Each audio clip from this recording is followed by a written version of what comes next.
Here and there grayish-whitish specks showed up clustered inside the white surf, with a flag flying above them perhaps. Settlements some centuries old, and still no bigger than pinheads on the untouched expanse of their background. We pounded along, stopped, landed soldiers, went on, landed custom-house clerks to levy toll in what looked like a godforsaken wilderness, with a tin shed and a flagpole lost in it, landed more soldiers, to take care of the custom-house clerks, presumably. Some, I heard, got drowned in the surf, but whether they did or not, nobody seemed particularly to care. They were just flung out there, and on we went. Every day the coast looked the same, as though we had not moved, but we passed various places, trading places, with names like Grand Bassam, Little Popo, names that seemed to belong to some sordid farce acted in front of a sinister backcloth. The idleness of a passenger, my isolation amongst all these men with whom I had no point of contact, the oily and languid sea, the uniform somberness of the coast, seemed to keep me away from the truth of things, within the toil of a mournful and senseless delusion. The voice of the surf heard now and then was a positive pleasure, like the speech of a brother. It was something natural, that had its reason, that had a meaning. Now and then a boat from the shore gave one a momentary contact with reality. It was paddled by black fellows. You could see from afar the white of their eyeballs glistening. They shouted, sang, their bodies streamed with perspiration, they had faces like grotesque masks, these chaps, but they had bone, muscle, a wild vitality, an intense energy of movement, that was as natural and true as the surf along their coast. They wanted no excuse for being there. They were a great comfort to look at. For a time I would feel I belonged still to a world of straightforward facts, but the feeling would not last long. Something would turn up to scare it away. Once, I remember, we came upon a man-of-war anchored off the coast. There wasn't even a shed there, and she was shelling the bush. It appears the French had one of their wars going on thereabouts. Her ensign dropped limp like a rag, the muzzles of the long 6-inch guns stuck out all over the low hull, the greasy, slimy swell swung her up lazily and let her down, swaying her thin masts. In the empty immensity of earth, sky, and water, there she was, incomprehensible, firing into a continent. Pop, would go one of the 6-inch guns, a small flame would dart and vanish, a little white smoke would disappear, a tiny projectile would give a feeble screech, and nothing happened. Nothing could happen. There was a touch of insanity in the proceeding, a sense of lugubrious drollery in the sight, and it was not dissipated by somebody on board assuring me earnestly there was a camp of natives, he called them enemies, hidden out of sight somewhere. We gave her her letters. I heard the men in that lonely ship were dying of fever at the rate of 3 a day, and went on. We called at some more places with farcical names, where the merry dance of death and trade goes on in a still and earthy atmosphere as of an overheated catacomb, all along the formless coast bordered by dangerous surf, as if nature herself had tried to ward off intruders, in and out of rivers, streams of death and life, whose banks were rotting into mud, whose waters, thickened into slime, invaded the contorted mangroves, that seemed to writhe at us in the extremity of an impotent despair.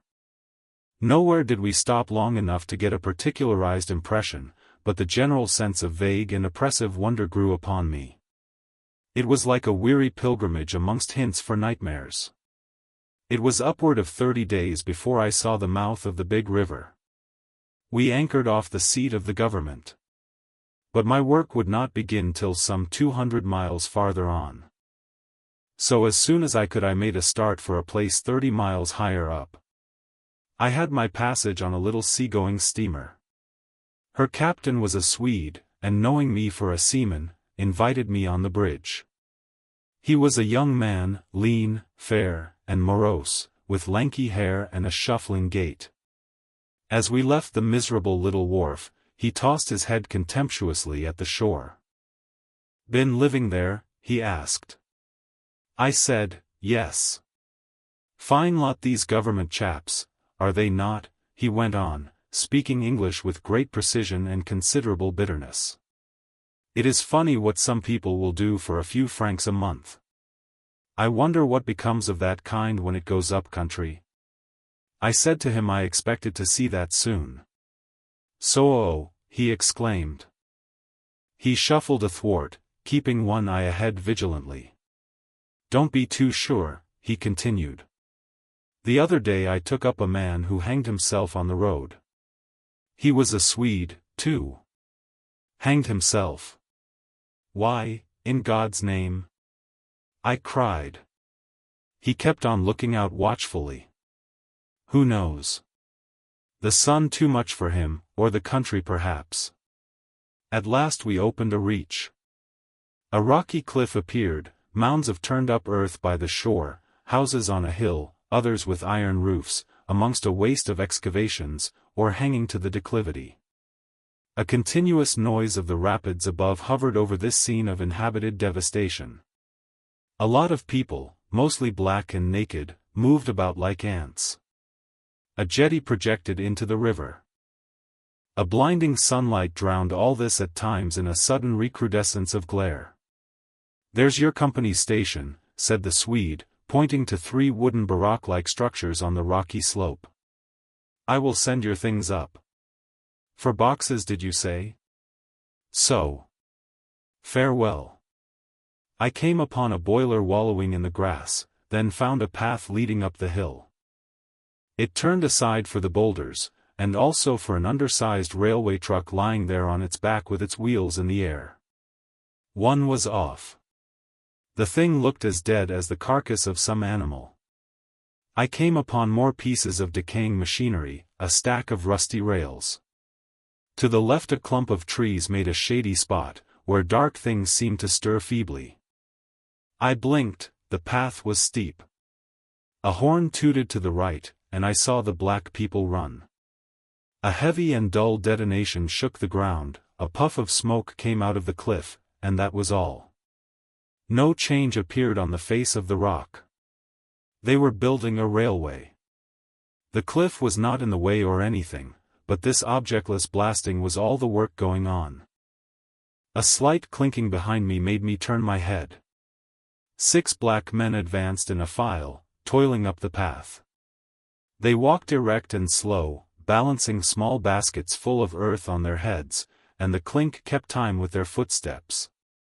Black rags were wound round their loins, and the short ends behind waggled to and fro like tails. I could see every rib, the joints of their limbs were like knots in a rope, each had an iron collar on his neck, and all were connected together with a chain whose bites swung between them, rhythmically clinking. Another report from the cliff made me think suddenly of that ship of war I had seen firing into a continent. It was the same kind of ominous voice, but these men could by no stretch of imagination be called enemies. They were called criminals, and the outraged law, like the bursting shells, had come to them, an insoluble mystery from the sea. All their meager breasts panted together, the violently dilated nostrils quivered, the eyes stared stonily uphill. They passed me within 6 inches, without a glance, with that complete, death-like indifference of unhappy savages. Behind this raw matter one of the reclaimed, the product of the new forces at work, strolled despondently, carrying a rifle by its middle. He had a uniform jacket with one button off, and seeing a white man on the path, hoisted his weapon to his shoulder with alacrity. This was simple prudence, white men being so much alike at a distance that he could not tell who I might be. He was speedily reassured, and with a large, white, rascally grin, and a glance at his charge, seemed to take me into partnership in his exalted trust. After all, I also was a part of the great cause of these high and just proceedings. Instead of going up, I turned and descended to the left. My idea was to let that chain gang get out of sight before I climbed the hill. You know I am not particularly tender, I've had to strike and to fend off. I've had to resist and to attack sometimes, that's only one way of resisting, without counting the exact cost, according to the demands of such sort of life as I had blundered into. I've seen the devil of violence, and the devil of greed, and the devil of hot desire, but, by all the stars, These were strong, lusty, red-eyed devils, that swayed and drove men, I tell you.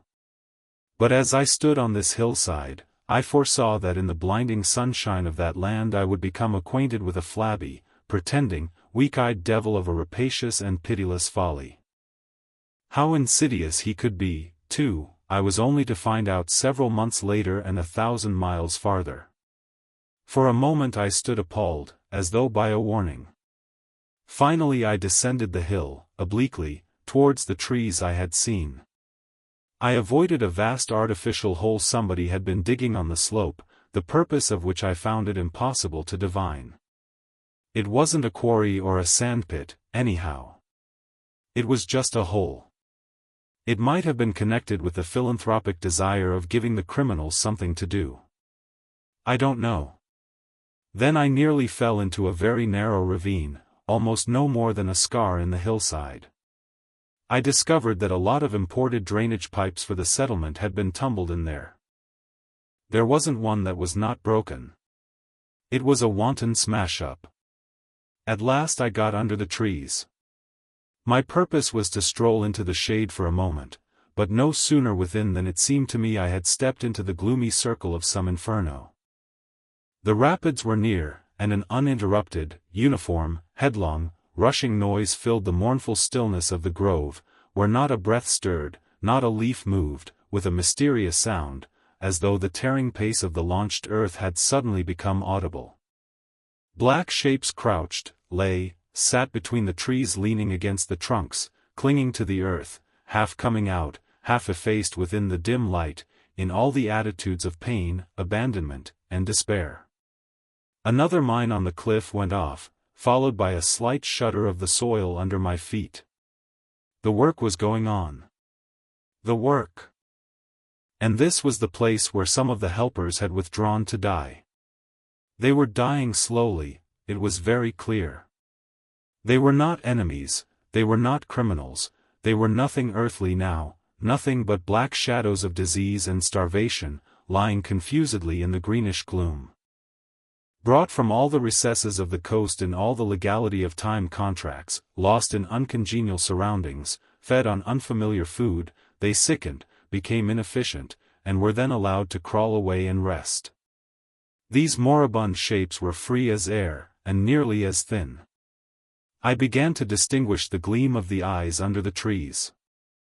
Then, glancing down, I saw a face near my hand. The black bones reclined at full length with one shoulder against the tree, and slowly the eyelids rose and the sunken eyes looked up at me, enormous and vacant, a kind of blind, white flicker in the depths of the orbs, which died out slowly. The man seemed young, almost a boy, but you know with them it's hard to tell. I found nothing else to do but to offer him one of my good Swede ship's biscuits I had in my pocket.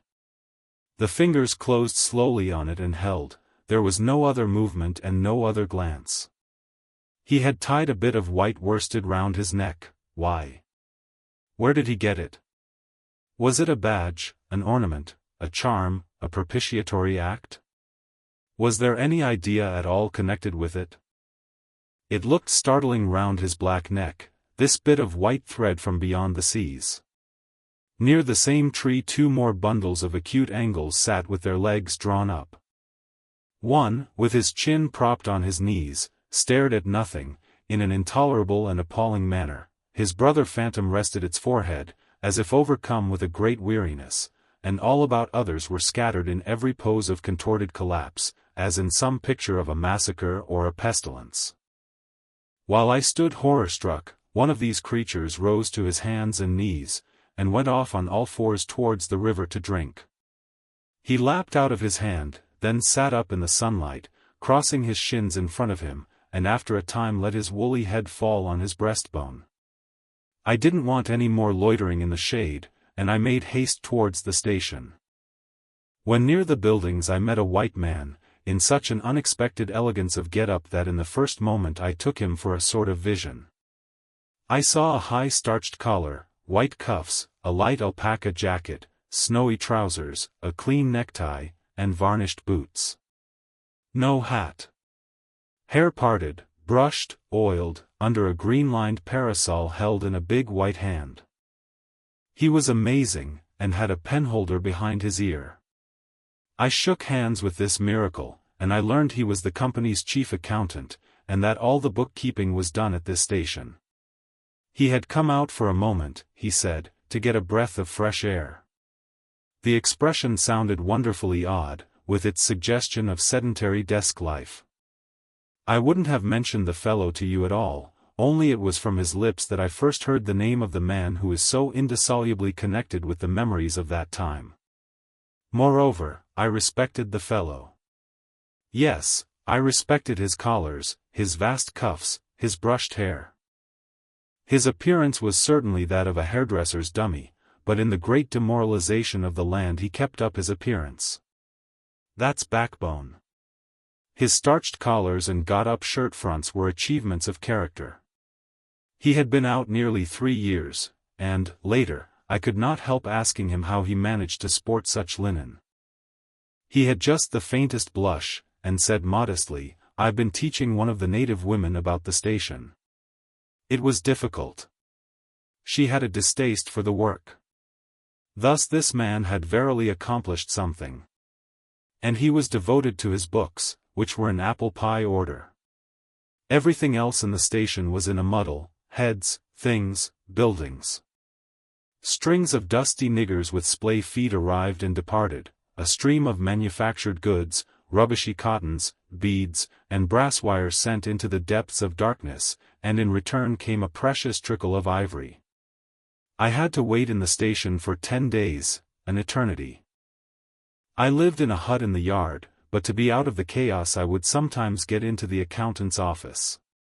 It was built of horizontal planks, and so badly put together that, as he bent over his high desk, he was barred from neck to heels with narrow strips of sunlight. There was no need to open the big shutter to see.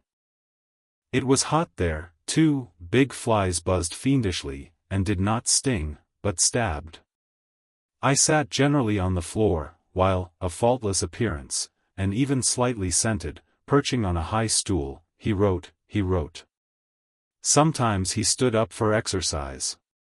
When a truckle bed with a sick man, some invalid agent from up-country, was put in there, he exhibited a gentle annoyance. "The groans of this sick person," he said, "distract my attention. And without that it is extremely difficult to guard against clerical errors in this climate."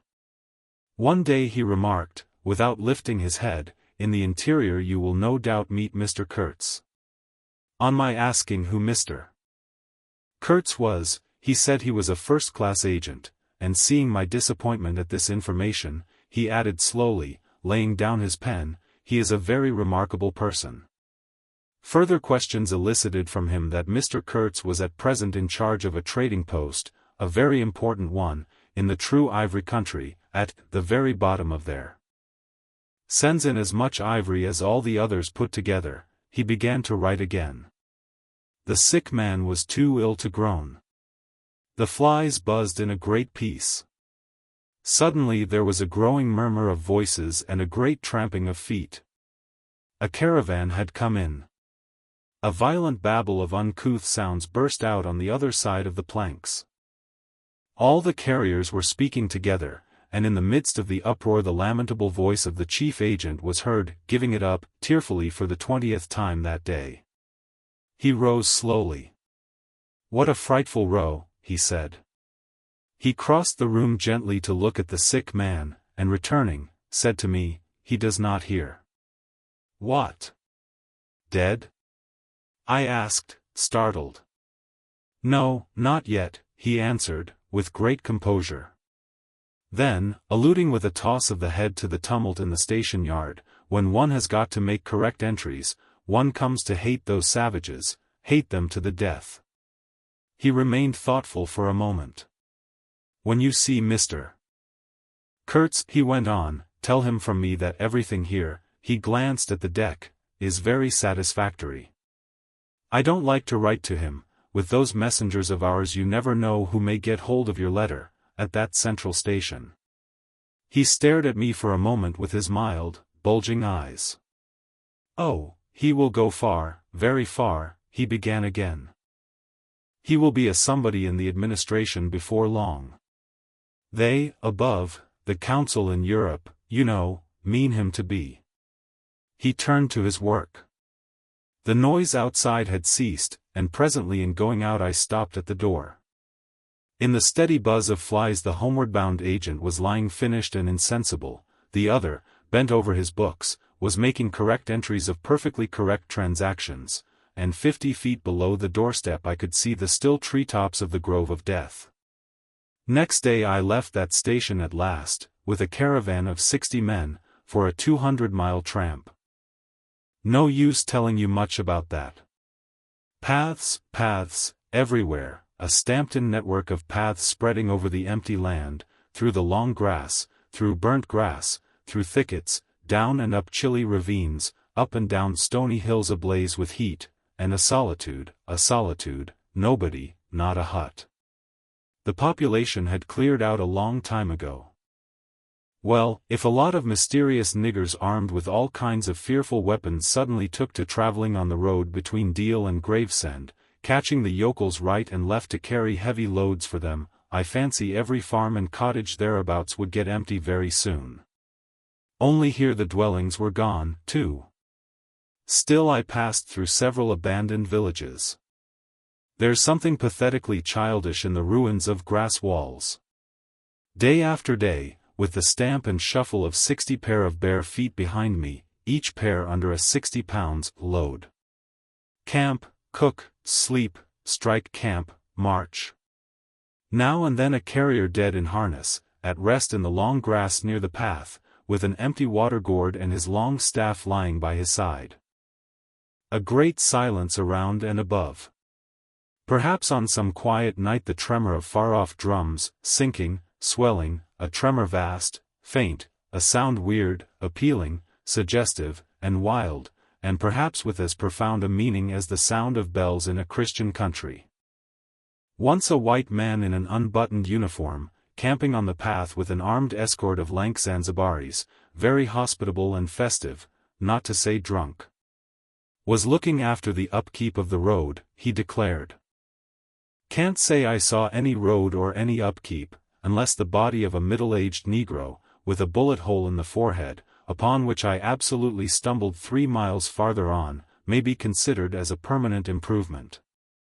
I had a white companion, too, not a bad chap, but rather too fleshy and with the exasperating habit of fainting on the hot hillsides, miles away from the least bit of shade and water. Annoying, you know, to hold your own coat like a parasol over a man's head while he is coming to. I couldn't help asking him once what he meant by coming there at all. To make money, of course. What do you think, he said, scornfully. Then he got fever, and had to be carried in a hammock slung under a pole. As he weighed 16 stone I had no end of rows with the carriers. They jibbed, ran away, sneaked off with their loads in the night, quite a mutiny. So, one evening, I made a speech in English with gestures, not one of which was lost to the 60 pairs of eyes before me, and the next morning I started the hammock off in front all right. An hour afterwards I came upon the whole concern wrecked in a bush, man, hammock, groans, blankets, horrors. The heavy pole had skinned his poor nose.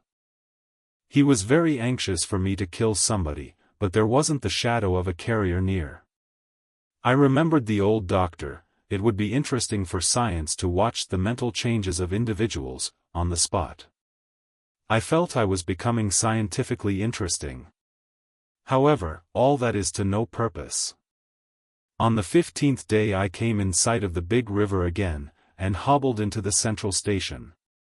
It was on a backwater surrounded by scrub and forest, with a pretty border of smelly mud on one side, and on the 3 others enclosed by a crazy fence of rushes. A neglected gap was all the gate it had, and the first glance at the place was enough to let you see the flabby devil was running that show. White men with long staves in their hands appeared languidly from amongst the buildings, strolling up to take a look at me, and then retired out of sight somewhere. One of them, a stout, excitable chap with black mustaches, informed me with great volubility and many digressions, as soon as I told him who I was, that my steamer was at the bottom of the river. I was thunderstruck. What? How? Why? Oh, it was all right. The manager himself was there. All quite correct. Everybody had behaved splendidly. Splendidly. You must, he said in agitation, go and see the general manager at once. He is waiting. I did not see the real significance of that wreck at once. I fancy I see it now, but I am not sure, not at all. Certainly the affair was too stupid, when I think of it, to be altogether natural. Still. But at the moment it presented itself simply as a confounded nuisance. The steamer was sunk.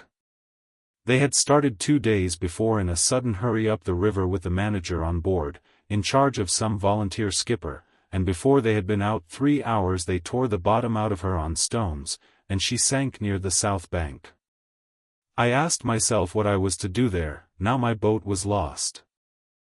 As a matter of fact, I had plenty to do in fishing my command out of the river. I had to set about it the very next day. That, and the repairs when I brought the pieces to the station, took some months. My first interview with the manager was curious. He did not ask me to sit down after my 20-mile walk that morning. He was commonplace in complexion, in features, in manners, and in voice. He was of middle size and of ordinary build. His eyes, of the usual blue, were perhaps remarkably cold, and he certainly could make his glance fall on one as trenchant and heavy as an axe. But even at these times the rest of his person seemed to disclaim the intention. Otherwise there was only an indefinable, faint expression of his lips, something stealthy, a smile, not a smile, I remember it, but I can't explain. It was unconscious, this smile was, though just after he had said something it got intensified for an instant. It came at the end of his speeches like a seal applied on the words to make the meaning of the commonest phrase appear absolutely inscrutable. He was a common trader, from his youth up employed in these parts, nothing more. He was obeyed, yet he inspired neither love nor fear, nor even respect. He inspired uneasiness. That was it. Uneasiness. Not a definite mistrust, just uneasiness, nothing more. You have no idea how effective such a faculty can be. He had no genius for organizing, for initiative, or for order even. That was evident in such things as the deplorable state of the station. He had no learning, and no intelligence. His position had come to him, why? Perhaps because he was never ill. He had served 3 terms of 3 years out there. Because triumphant health in the general rout of constitutions is a kind of power in itself. When he went home on leave he rioted on a large scale, pompously. Jack ashore, with a difference, in externals only. This one could gather from his casual talk. He originated nothing, he could keep the routine going, that's all. But he was great. He was great by this little thing that it was impossible to tell what could control such a man. He never gave that secret away. Perhaps there was nothing within him.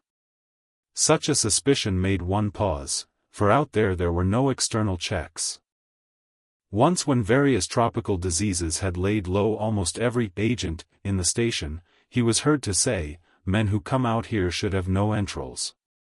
He sealed the utterance with that smile of his, as though it had been a door opening into a darkness he had in his keeping. You fancied you had seen things, but the seal was on. When annoyed at mealtimes by the constant quarrels of the white men about precedence, he ordered an immense round table to be made, for which a special house had to be built. This was the station's mess room. Where he sat was the first place, the rest were nowhere. One felt this to be his unalterable conviction. He was neither civil nor uncivil. He was quiet. He allowed his boy, an overfed young Negro from the coast, to treat the white men, under his very eyes, with provoking insolence. He began to speak as soon as he saw me. I had been very long on the road. He could not wait. Had to start without me. The upriver stations had to be relieved. There had been so many delays already that he did not know who was dead and who was alive, and how they got on, and so on, and so on. He paid no attention to my explanations, and, playing with a stick of sealing wax, repeated several times that the situation was very grave, very grave. There were rumors that a very important station was in jeopardy, and its chief, Mr. Kurtz, was ill. Hoped it was not true. Mr. Kurtz was. I felt weary and irritable. Hang Kurtz, I thought. I interrupted him by saying I had heard of Mr. Kurtz on the coast. Ah. So they talk of him down there, he murmured to himself. Then he began again, assuring me Mr.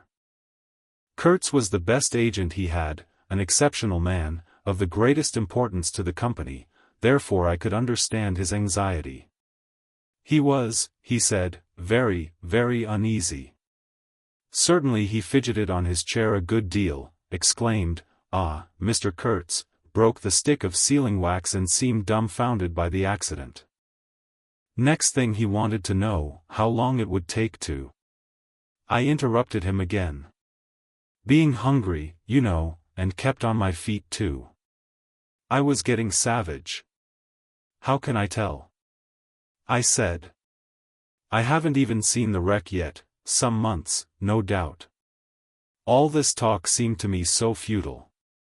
Some months, he said. Well, let us say 3 months before we